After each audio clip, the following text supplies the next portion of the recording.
This happened yesterday, and I'm still confused. Yesterday was my first day back to work after being off for 2 weeks. This is kind of important. One of my coworkers had gotten engaged the week before I left. When she announced it at work, we all did the congratulations and happy for her type of things. I thought it was over. So when I left for vacation, the last I knew, no plans had yet been made. Then yesterday, when I went back to work, my boss, Kim, and best friend Laura said that coworker Claire was looking for me.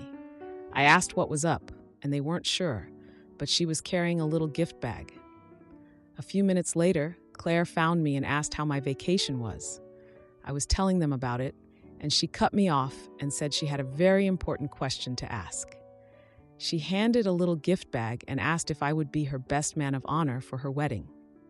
I thanked her and told her that typically this would traditionally go to a close female relationship. She responded that there was nothing traditional about her wedding, so it was good. I looked over at Laura and Kim, who were both trying to keep from laughing. I again thanked her, congratulated her, and told her that I wasn't interested in being part of her wedding party and that I would be happier being a guest in the audience. I swear when I said this, it was when we watched her entire demeanor change and a switch flipped. She went off saying that I have to be in her wedding and that she doesn't understand why I would say no. I told her that we only knew each other for a short time and that I had no interest in trying to plan parties, dinners, and shopping trips. She told me I needed to think about it and she would get back to me later. I told her to go for it, but my answer would be the same. She walked away, and I looked at Kim and Laura and asked what the ever-loving, fresh, creepy hell was that. Kim started to laugh and said she didn't know, but saying no like I did might have saved me a lot of headaches in the future. Laura made the comment that she went straight to Bridezilla, and this was a look into what she was going to be like. Claire came back today, however. She went with a different approach and handed me a list of what she wanted me to do and her vision of how she sees things. I asked her why she gave me this, and she said that as her man of honor, these were my responsibilities. I told her again that I was not going to do any of this. She started again that she needs me to do this and how much fun it was going to be. Then she asked, "Haven't you ever wanted to be part of something special?" I told her I was. I was a nurse. Enter Kim, who could sense that I needed help and told Claire one of her patients needed her help. I told Kim that if this keeps up, I might need her help. She said she was already watching it and would intervene if I needed it. What did I miss? We aren't that close. She just transferred down to my unit from a different unit 6 months ago. I had no idea who she was until that point. Laura is saying that she is close in age to me, and she might feel that to be enough of a connection. Did I miss something? When we are asked, are we supposed to automatically gush and jump up and down in excitement? Why is saying no a bad thing? Now for a few important comments. When a commenter suggested that Kim was useless and that the situation should be reported to HR, the original poster responded, "Kim will help. I know she will. She is just waiting to see what her next step is. I have had to have her help with a work issue before. If I have problems with her the next time we work together, then I'll let Kim loose."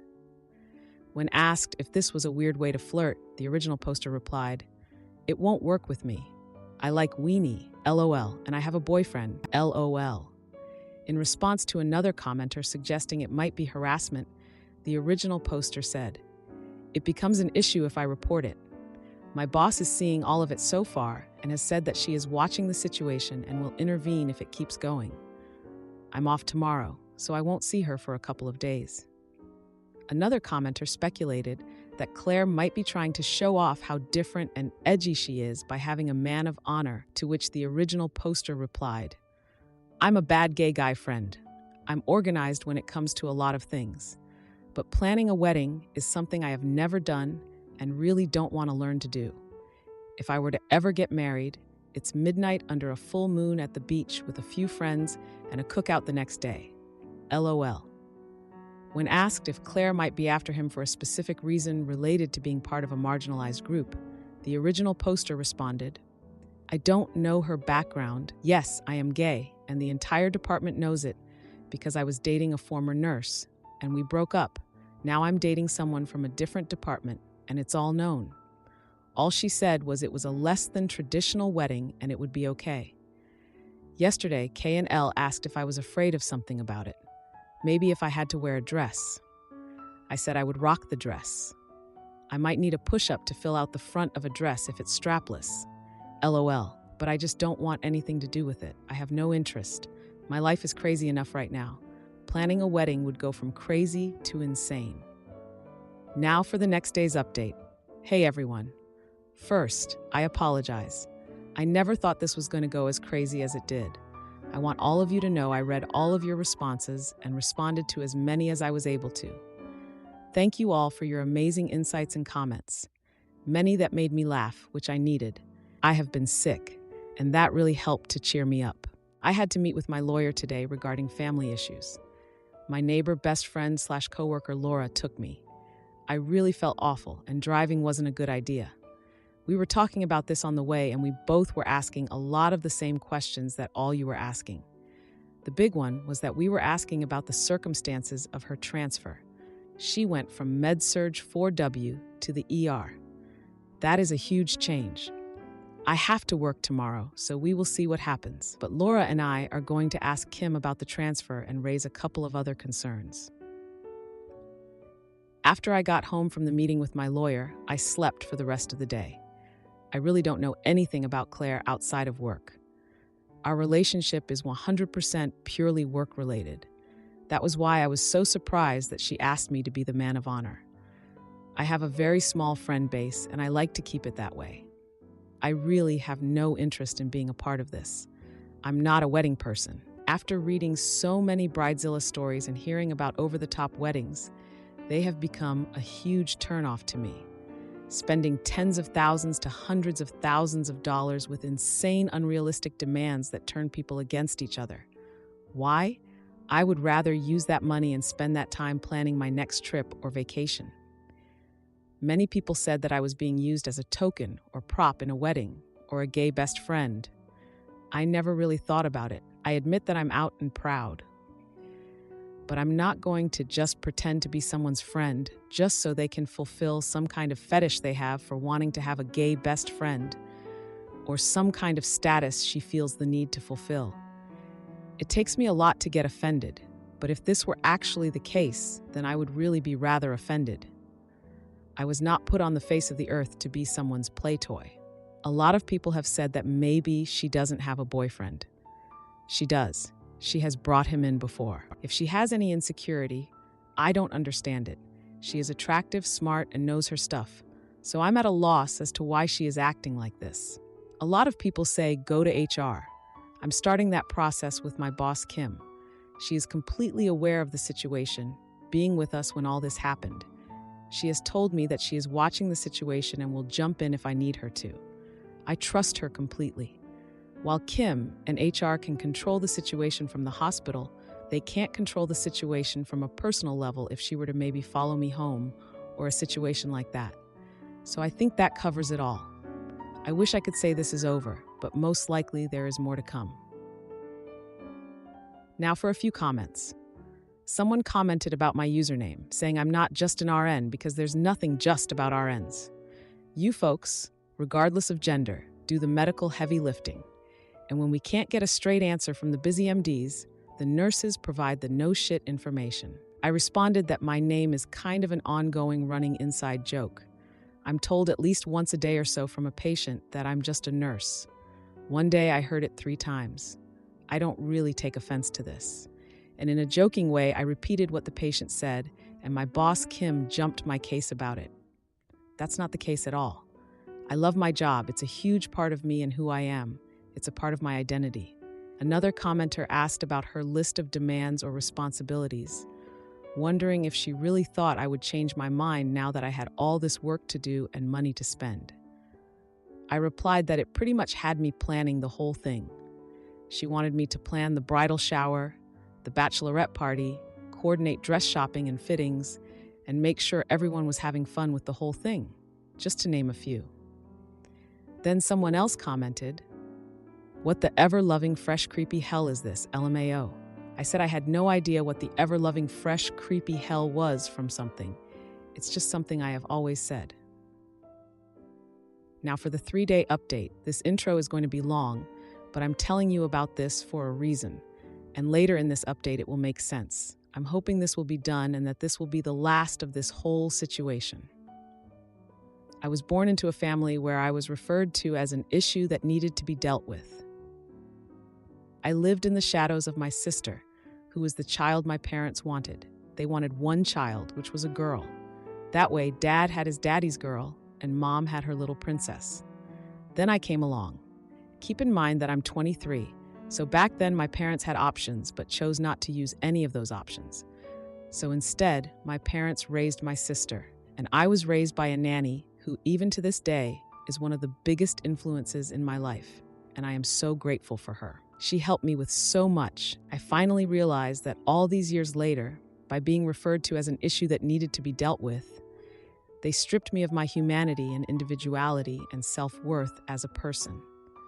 I think that's why I have worked so hard to establish myself in my career and in my life, as a way to become a person again and not just be that issue that needed to be dealt with. This past Thursday, things came to a head with the bridezilla known as Claire, and the truth came out. My best friend Laura has been sticking close to me when we worked together if Claire was to start something. We weren't sure if she was going to leave it alone or start up again. I was really hoping that it was done, but she had to try once again. I've been sick and I had a busy morning, so I really just wanted a few minutes to go to the bathroom, grab a quick snack, and maybe breathe. Claire came up and had her list and asked if I had a few minutes to talk about the wedding planning. I looked at her and told her again no, that I was not interested in being part of her wedding and that I was not going to help in any way, and she needed to drop the subject and leave me alone. Again, she went into the whole thing of how I was going to do this and how much fun it was going to be. Here we go with that line, all of you loved the first time. Why, in the ever-loving, fresh, creepy hell, is it so important for me to be your man of honor? I'm not interested, and I'm not doing it. It is exactly as pretty much all of you told me it would be. She was just planning on using me as a token or a play toy. She took all of the messed up gay stereotypes that are out in society and put them into one sentence. What modern liberal woman isn't going to have a gay bestie on her arm for special events? I felt everything in my stomach move and a wave of nausea come over me, and I felt like I couldn't get to the bathroom fast enough. This pissed Laura off to no end. Laura is really kind of like the overprotective sister that I wish I would have had and took Claire off to visit our boss Kim and laid it all out. Everything that was said. While I wasn't in on that conversation, Laura and Kim filled me in on what was said. Kim came to check on me, and I was still hiding in the bathroom. She knocked on the door and asked if she could come in. I asked her for a bottle of water first. While I was waiting, I realized two things. I realized why I chose to not hang out with her and why I didn't like her. I couldn't figure out why I didn't like her, just that there was something that gave me the heebie-jeebies. But I realized that I didn't like her because she is a different version of my sister. While Claire is educated and employed, she doesn't care about other people and their feelings. She is like my sister, in the sense that if she wants something bad enough, she will figure out how to get it. The second thing I realized was that she did exactly what my parents did to me. She completely dehumanized me and reduced me to an entity. Just kind of turned me into a token or a thing for her. I think the word that best describes it is, I'm just a play toy. What really gets me is that just like my sister Claire doesn't think she did anything wrong, and I'm being too sensitive and a delicate snowflake. The next day, an emergency meeting was held at work, and Claire is being suspended pending investigation, and a new transfer is being looked into. Kim made the request for her to be terminated. The director of emergency nursing said this was a last resort, but she was going to be looking into options, which could be sending her to a new hospital or facility. This didn't go over well with me. I asked what would happen if she did the exact same thing to someone different. She didn't really give me an answer, but she said she still needs to look into a few things and at this point, she is suspended. Anyway, here it is. I'm still pretty sick and had to work this weekend. If I can, I'll respond. I want to thank everyone for all the amazing support. I am going back to my lawyer to see if he can figure out how to send her a cease and desist letter to make sure she doesn't contact me. I'm heading to bed. Have a good night. Now for a few important comments. Commenter: what if she targets a vulnerable gay patient next? She's a danger and a liability for your employers to be sued. Then the original poster responded, "Thank you for this response. I just texted Kim and asked her about this. She said she was trying to get her fired, and she is hoping this will help the purpose." Now for the 1-week update. Hi everyone. First, I apologize for not responding sooner. I have always tried to do what I can to stay engaged with all of you and to respond as often as possible. Truth of the matter is that I hit a brick wall between everything with my parents, being sick, and then the bridezilla. I just kind of lost all my motivation to keep the conversation going. But I will say this. I read all of your comments, every one of them, and there are not enough words in any language to say thank you for all the amazing support, feedback, and suggestions. I am truly grateful for everything all of you brought to the table. I went back to my lawyer the other day and told him everything. I told him I only had her name, but I did not have her address. And since he has resources that I don't, I wanted him to find her and send her a cease and desist letter to not contact me. He was looking into this. The good news, Claire has been terminated. While I am not able to talk about all of the details, I can say that this goes a lot deeper than what she did to me. And after Kim did some digging, it brought out some information that could have put our hospital in a serious position. When this information was brought out in the open, it gave the director of emergency nursing no choice but to terminate her, and it could put the DEN in a serious position as well. Honestly, it has Kim, Laura, and myself potentially looking for new jobs if this doesn't get properly corrected. None of us want to change hospitals because then we have to start all over with seniority and benefits. It's a last resort, but it's still something to consider. I guess I can say that this is closed. At least I hope it is. I need to move on with my life. I doubt that Claire will be dumb enough to contact me. She is in enough trouble, and this would only make it worse. Again, I apologize for not being able to keep up with responding back to all of your comments, but again, I can assure you that I read all of them and value all of them as well. Thank you again for the amazing support. Now for some more comments. Commenter: can you give any further info about what you learned about her? Had she been moved as a result of something similar? Obviously, you have to be vague, but she sounds wackadoodle. Then the original poster replied, I honestly don't know much of her personal self, but some of the problems that we were having, come to find out, was things she was doing when it came to her job and what she was doing wrong. To a downvoted commenter, the original poster gives more info.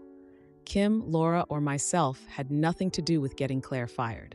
Claire got herself fired. I'm not sure what I should put on here. So I'll say this much. The question was brought up with Claire's transfer. She went from med-surg to ER. This never happens. The ER is such an intense experience that you have to start in ER at the beginning of your career.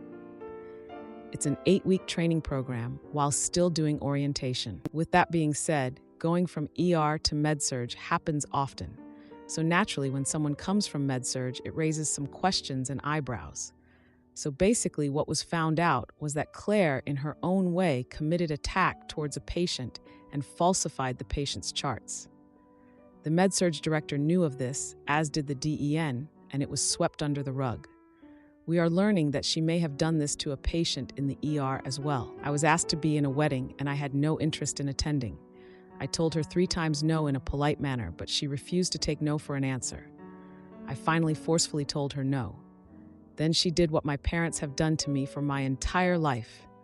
She reduced me to a play toy and referred to me as her token gay bestie. This is hardly the case. We never hung out at any time, and I never wanted to. I have no kind of attachment to this woman. So when I say no, I'm saying no for a reason. Had she just accepted my responses, then most likely none of this would have ever happened. Now for the post. A 14-gauge needles IV catheter is the biggest that you can use. If they are ever used, it's mostly on EMS sites, and if it's being used, it's usually for rapid infusion or the patient is shutting down and you need to get fluids in a hurry and can't get a vein with the standard size.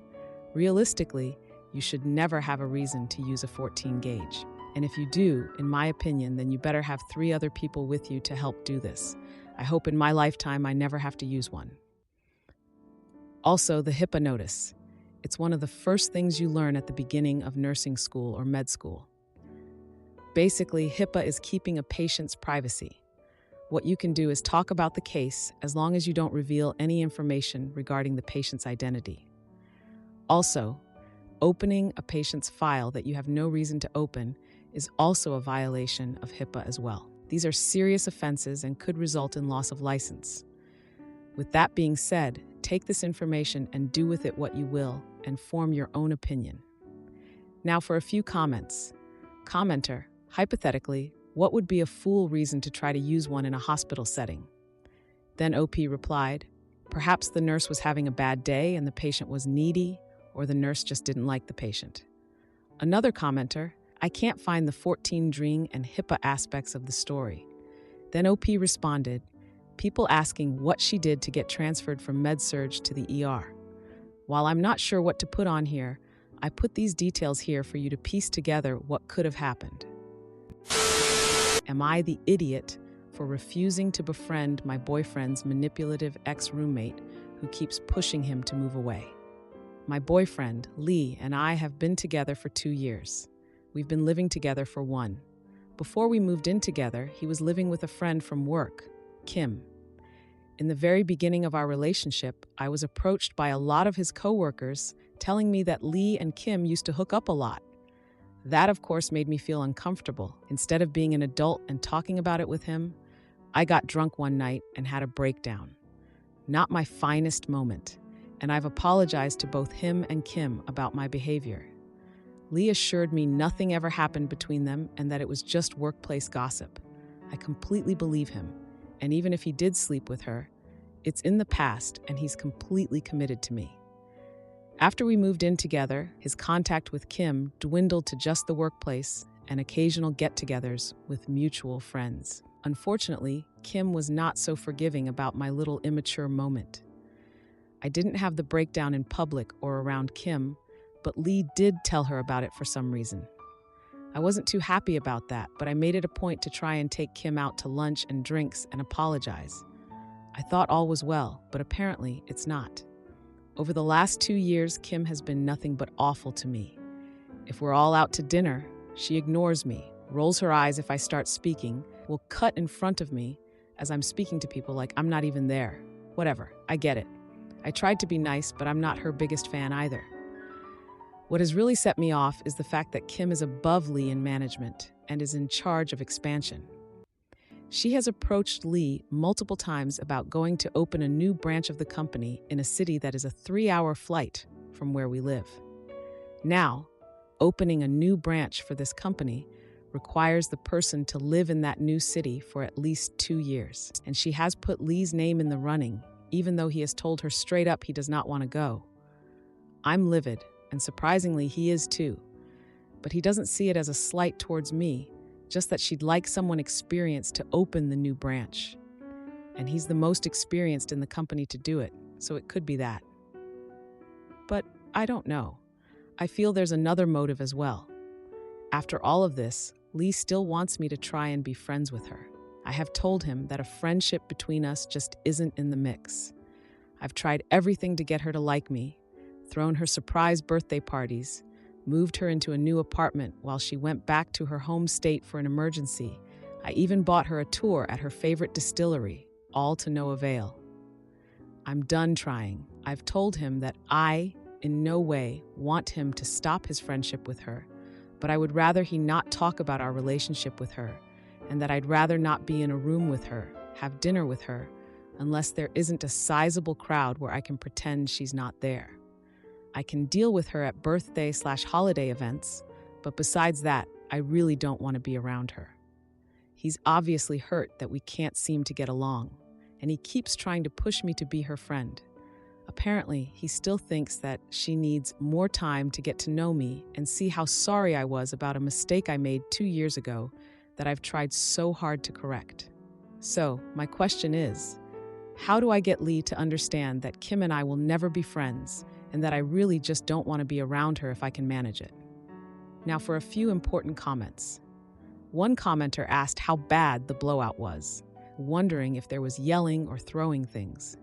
I responded that it wasn't bad. I got mad and screamed at him, but she wasn't home. I didn't throw anything or hit anyone, just a lot of drunken crying and yelling. Now for the 12-day update. So it wasn't really popular, and I didn't really respond in the thread, but I did read all the responses.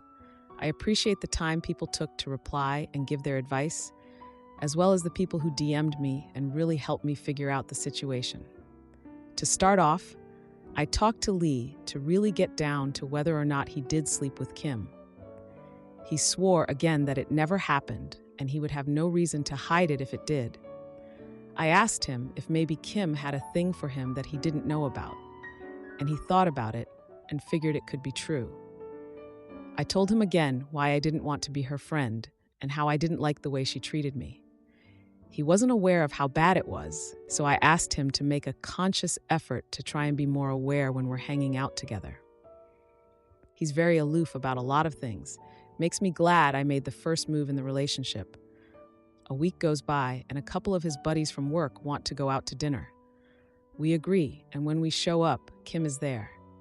She hugs Lee, but then ignores me. I thought Lee missed it until he looked at me and gave me a raised eyebrow. Dinner goes on, and Kim is doing her usual thing of ignoring me, rolling her eyes when I talk, or just rudely interrupting me. When she went to the bathroom, Lee turned to me and said, "I definitely see it, and I'm so sorry." So that was really nice to hear. As dinner was winding down, one of Lee's coworkers gets up to make a toast. He goes on and on about Lee being such a hard worker and how they're going to miss him when he moves to the new branch. I was shocked, so I just said, "What?"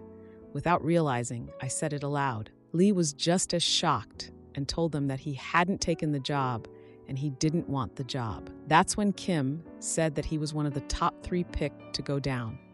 Lee was pissed. He got up to go get another drink, and I went with him. When he found out that Kim put his name in the running, he went to the higher-ups and told them it was a mistake and that he was not interested, which means Kim must have found out and talked the bosses into putting his name back in the running. We ended up leaving early and going home.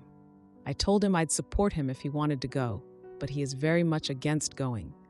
He now sees why I didn't want to be friends with her and why my assumptions about her were completely true. He went back to work on Monday and asked to be moved to a new department that's not under Kim. He went to HR about Kim overstepping her boundaries, and he's even thinking about finding a new job where he doesn't have to interact with her. I'm so glad he finally saw what I saw. And he's completely done with Kim. I'm excited to see how losing her will help improve our relationship in the future. And he promises to be more aware of how his friends treat me and to respect my wishes, not force a friendship on me if I don't want it. Now for the post. Now that your husband has taken back all control from her, you need to take steps and protect yourself in case she lashes out. Make sure you lock down your social media and block her everywhere so she can't see what you're up to. Check locks on your doors and consider installing security cameras in case she goes full psycho, since she knows where you live. If she is his manager, she has access to a lot of your husband's personal info, including DOB and possibly SSN. Keep tabs on all your accounts and make sure she doesn't misuse that info to put him at risk of identity theft. It's good that your husband talked to HR, so hopefully she can't do much damage at work. He still needs to be vigilant, though, and avoid being one-on-one with her in case she tries to accuse him of something. I know I sound paranoid, but with her level of crazy, it's better to be safe than sorry. Then the original poster replied, "Definitely didn't think about any possibility that she could go postal, but you're right. We should be aware and be ready for anything, just in case. I might ask that we get security cameras that we can take with us, because we plan on moving to a new place in a couple of months. I'll definitely let him know to keep an eye on his personal stuff and keep checking in with HR if he notices any difference in her behavior at work. Now for a few comments. One commenter asked, "Wait, they're ex-roommates, and she's his boss? Were they roommates first or co-workers first?" The original poster responded, "They started at the company at the same time and became friends as co-workers.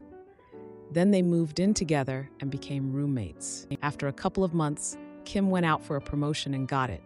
That's how she became his boss." Another commenter inquired, "Those hookup rumors, did Kim start them?" The original poster replied, "I'm assuming they did, or other people. It's hard for some people to see two attractive single people of opposite genders living together and not think they're hooking up." Then, when asked how the original poster's boyfriend missed all the signs with Kim, they said, "He's a pretty clueless person most of the time. He didn't know I was hitting on him for the first month of knowing him. I decided to just make a move, and he was completely shocked that I liked him because he liked me. So I can see how this went over his head." Am I the idiot for kicking my ex out of my house after he dumped me over a misunderstanding? My boyfriend of 3 years dumped me via text. It really shocked me, and his reasoning was that he found a Facebook profile that was apparently mine. It's not. And that I was a lying witch who plays games and that we were done. This completely came out of left field. Last we spoke, which was not even 2 hours ago, everything seemed fine. I'm a few hours away at the moment because I was visiting my family for Father's Day. Also, I've been helping my dad because a car accident has left him disabled. It's been really hard for him, so I decided to spend a weekend with him. My boyfriend had to stay behind because of work. My phone was on vibrate, and I woke up to it vibrating somewhere in my room. He called twice in a row, which is a little unusual, so I tried to call him. A part of me was worried something bad happened because he never just calls seconds apart. He forwarded my call to voicemail after one ring, and then I got a string of enraged texts. First was a picture of a profile of some woman who shares my name, and the rest were filled with anger. How I played him for a fool, and that he was done playing games. Firstly, the woman in the pic looks nothing like me. She has black hair and blue eyes. I have auburn hair and green eyes. I also have a beauty mark above my lip on the left-hand side. And this woman has nothing. My boyfriend blocked my number, Facebook, and all that lovely stuff, and I am at a loss. This is all very sudden, and all I feel is anger and pain. I don't want my dad to hear me crying. He has enough on his plate to deal with. A little background. My boyfriend cheated on me a few months into the relationship, and I didn't learn about it until a year later. I ended up forgiving him, and things seemed fine. He was remorseful and did his damnedest to regain my trust. I can't help but wonder if he did this because he did something wrong and wants an excuse for it, or he wanted to dump me in order for him to cheat without cheating. Tomorrow is his birthday too. I wonder if he wants to be free for that day. It just makes me cry. I won't be taking him back. No way in hell. He's living in my house. Nothing is in his name. He can frick off. Right now, I'm kind of shattered at the moment because I invested so much time and emotion in this person. I forgave him when he cheated on me, and now he's pulling random Facebook profiles out of his butt to use to break up with me and say I'm the shady one. What can I do to help myself? I am really at a loss right now. Thank you. Now for the update. Thank you guys for your encouraging words and wisdom. It's helped out a lot. Myself and 6 other people went to my house this morning, including my brothers and lawyer uncle. My ex was sitting in his computer room playing LOL, seemingly oblivious that I came home and anyone entered the room. I promptly tapped him on the shoulder and asked him to turn off the game and pack his stuff. He shrugged my hand off and continued to talk to his teammates through what I assume was Skype or TeamSpeak. My patience for his BS is in the negative, so I bent down and unplugged the surge protector from the wall. My ex flung the headset that I bought him off of his head, and it bounced off his monitor. He stood up, screaming how that was a ranked game and that I was freaking up his stats or whatever he was foaming about. My brother stepped between us and told him that he had 10 minutes to pack his things, and only his things, before we called the cops to have him removed. We all stepped out of the room and watched him unplug his computer and neatly stack his stuff. He tried to take my Ethernet cable, and I was like, nah. A friend brought in a box, and we watched him go through the house, taking the seldom things he owned, all the while texting away on his phone. It turns out he was saying some ugly things on his FB, but whatever. That is childish stuff and water off a duck's butt to me. He tossed the box of clothes, sneakers, and DVDs, console games into the back seat of his shitty 1995 Honda and then made it a process to take his computer out. He was more concerned with his LOL game and his computer than me. He didn't make eye contact or speak to me. There was just an air of hostility that I can't even explain. I can't comprehend how someone could just suddenly hold such animosity towards someone they apparently loved. I sat on the stairs watching him go back and forth, my friend Jess recording the whole process on her cell phone just in case. She's pretty clever. It was really hard. I felt anger brewing under the indifferent exterior I was showing. A part of me wanted to throw an egg at the back of his smug head, but I know that it isn't worth it. He isn't worth any energy, negative or positive. The whole process took about 15 minutes, and we all watched on my lawn as he drove away. My uncle gave a big hug and left, and the rest of us ate pizza and watched some TV. As uneventful as it was, the whole experience was draining. It's easy when there are people around to talk to and occupy my mind, but when I'm alone, what he did keeps popping into my head, and I start to get anxious.